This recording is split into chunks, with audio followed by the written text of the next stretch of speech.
y cubed minus 4 is equal to 0. Okay? So now solving the first equation, I'm getting x cubed minus y is equal to 0. The second one is y cubed minus y is equal to 0. Right?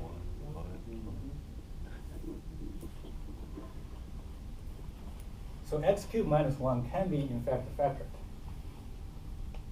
Right? This can be factored into x minus 1, x squared plus x plus 1 is equal to 0. The other one can be factored easily as well. So y cubed plus x plus 1 is equal to 0. So immediately I can see at least one of the solutions. All right? One. You don't even need to factor this to see one solution immediately. Right? This can give you a solution of x equals 1. This one can give you a solution of y equals 1. But because you have a third order equation, generally speaking, there are 3 different solutions. Right? It's just some of the solutions are complex, so you don't can include it in the real domain. So I can solve this factor and get x equals 1. If I solve this factor equals 0, what are the 2 solutions if I'm using the quadratic formula? I have square root of 1 minus 4. So it is indeed a complex number. Right? So minus 1 plus minus 4 divided by 2. So these are the 2 solutions for x squared plus x plus 1 is equal to 0. So I don't have any real solution coming from the second factor. The only solution is x equals 1. All right? So the only solution for this one, only real solution for the second one is also x equals 1. So the point is 1, 1 as my critical point. Okay. On the other hand, because in the end, you're still grouping all the values together to get a point in R2. Right? So naturally, you don't have to worry about the complex values. Right? You don't have to worry about the complex values. So this 1, 1 is the only critical point. Okay? So this is critical. Okay? And then I need to find all the second order derivatives and plug in my 4 different cases. So fxx. So fxx is going to be 12x squared right here. And fxy is still equal to 0. Fyx is still equal to 0. And then yy is 12y squared right here. So this is the hashing matrix for the function. So if I compute D11, which is the determinant of this function, the determinant of this matrix, evaluate at 1, 1. Evaluate at 1, 1 is basically 12 and 12. So it is equal to 12 multiplied by 12. If you really are keen of multiplying these 2 equations, it's up to you. But in order to use the second order derivative test, the only thing you care is whether it's positive or not, right? So this is equal to 144, but I know it is positive. So I need to go to the first 2 cases. The first 2 cases, if the determinant is positive, and then by positivity of the first entry, it is also positive. So this 1, 1 is a local minimum. So f of xx evaluated 1, 1 is equal to 12 is positive as well. So by the second order derivative test, this says 1, 1 is a local minimum. Okay? Mathematically speaking, this sentence is not really making sense. Okay? Strictly speaking, I should say 1, 1 is the critical point or the function achieves its local minimum value. Okay? Because when we talk about minimum or maximum, we're talking about the function value instead of talking about a critical point. So, strictly speaking, I should really say this is 1, 1 is the critical point at which f achieves local minimum value.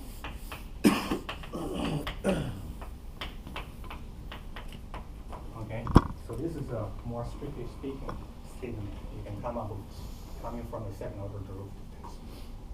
Okay, questions?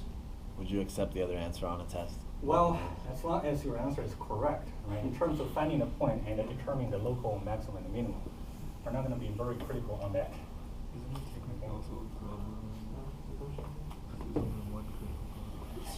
So I want to have one more example before we move on a more complicated case where the domain has boundaries.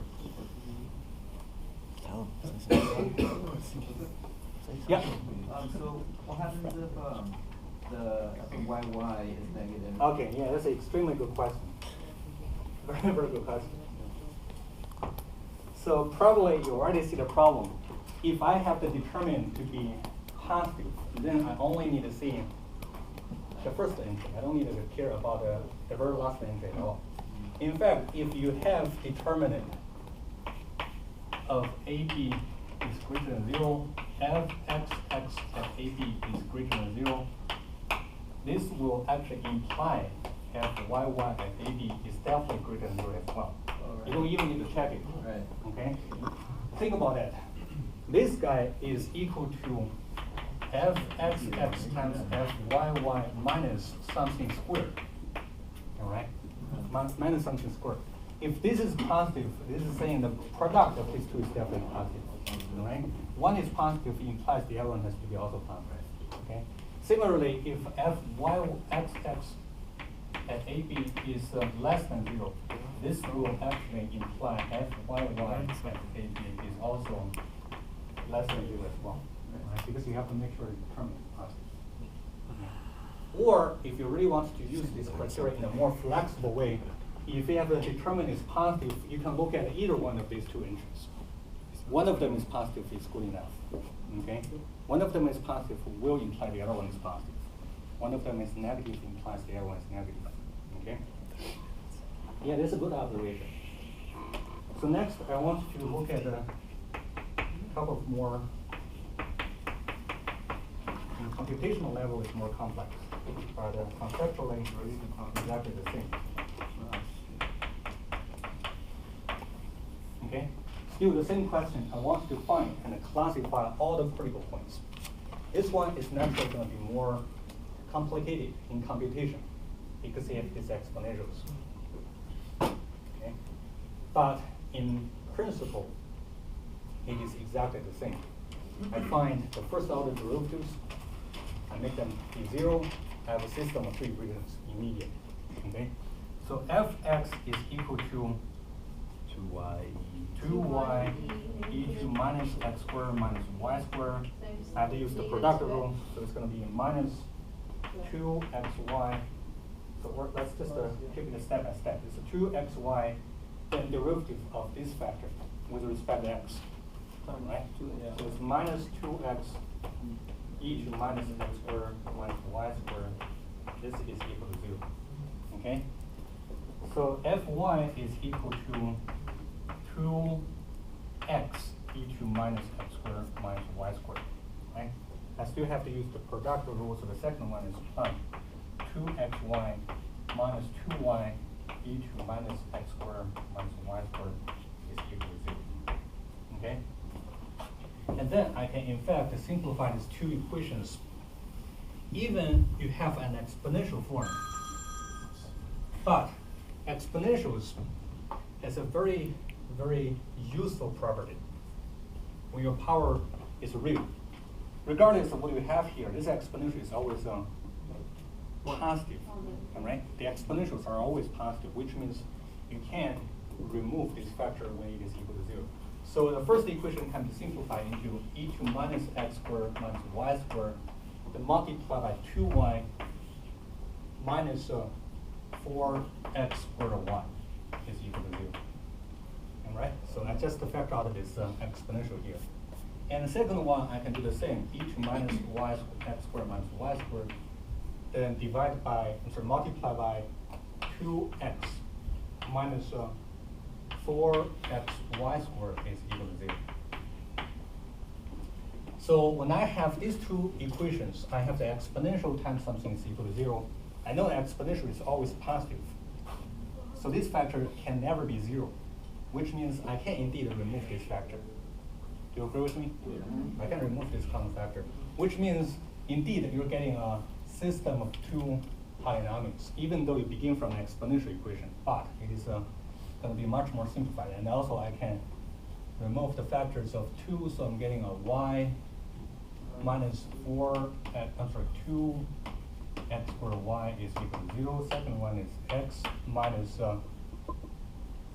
2xy squared is equal to 0. So I mentioned this in the very beginning in terms of the easy case.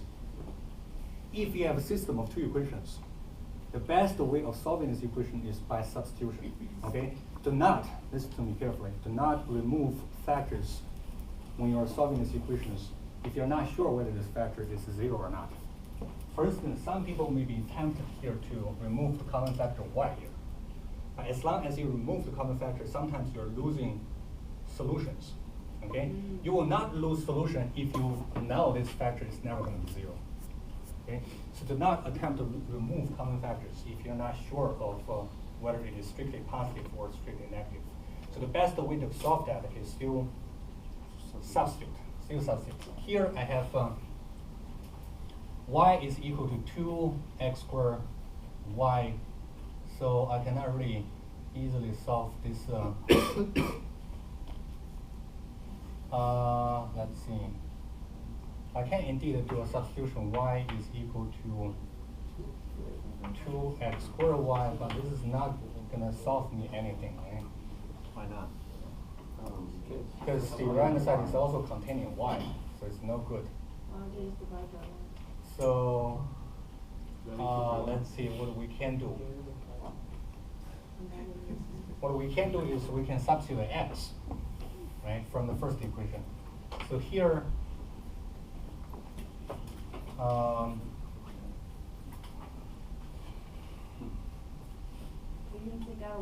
we can take a y and solve this equation directly, I think, right? We can solve this equation directly because I don't even need to do any substitution anymore. Right? So I don't even need to do substitution because these two factors are completely separated in terms of x, y, right? So it's actually easier than I thought. I thought I have to do some substitution, but indeed these two factors are independent. So they can equal to 0 separately, right? If you have x and y, it's still involved in each of the factors, it's more complicated.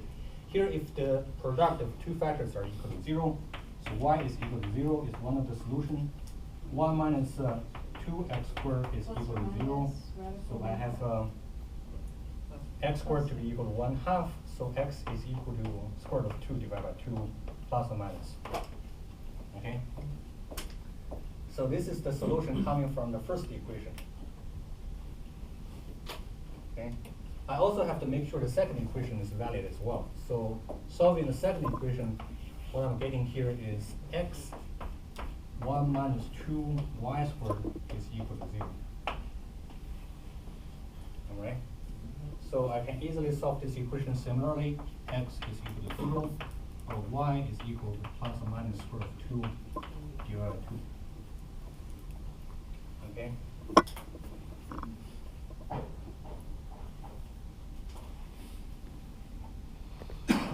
Okay, then I have all these kind of different values, and I have to group them together into critical points as pairs of the real numbers, right?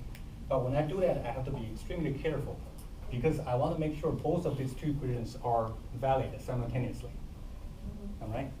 So for instance, if I choose my y value to be 0, if I choose my y value to be 0, which means the first equation is naturally valid, I have to choose the proper x value to make the second equation to be true. Are you with me? So if I want to choose the second value to be true, I can choose x to be 0. The only possibility to choose x is just 0. Okay? And then if I choose the y value to be square root of 2 divided by 2, which means the second equation will be valid. All right? So the second equation is going to be valid. So I only need to worry about the first equation. If I want to make the first equation to be also valid, I can choose x to be plus or minus square root of 2 divided by 2. Are you with me? So square root of 2 divided by 2. And also minus square root of 2 divided by 2. 2 divided by 2. So if I choose y value to be square root 2 divided 2, I can choose x to be plus or minus. Similarly, if I choose my y value to be minus square root of 2 divided by 2. So the second equation is still valid. So I only need to worry about the first equation. So the first equation is true if x is equal to plus or minus. So indeed, I can also have 2 points coming from this case.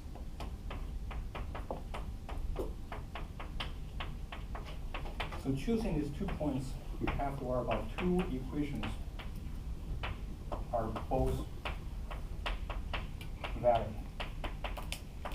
So this is our principle of grouping these values together into points of real numbers. Okay? So all the previous examples, when we try to find all the critical points, they are pretty straightforward in terms of picking the values. This one is probably the only more involved case. For instance, I cannot pick x equals 0 and y equals square root of 2 divided by 2. Right? I cannot do that. If I choose that case, I can only make sure one of the equations is valid. There's no way the other equation is also valid too. Okay? So for instance, so 0 square root of 2 divided by 2 is not a critical point. The reason is if I choose x equals 0 and y equals square root of 2 divided by 2, second equation will be valid. All right? But the first equation is not going to be valid at all. Are you with me? The first equation is not true because x equals 0, this term disappears. Now y is equal to square root 2 divided by 2, so the first equation is not true. So you have to make sure 2 equations are both valid simultaneously. So all the previous equations are pretty easy, so this one is probably the only more involved case. So when we are picking all these points, this is what I did. So questions? So now I have 5 different critical points, and I need to classify them. And this is really a problem about the classification. Okay? Otherwise, if you only have one critical point, pretty easy to evaluate. Okay? Now, because I have 5 different points, and I want to use the second order derivative, the best way for me to do is to get a very general formula where I can easily plug in values. Right? So if I can get an easy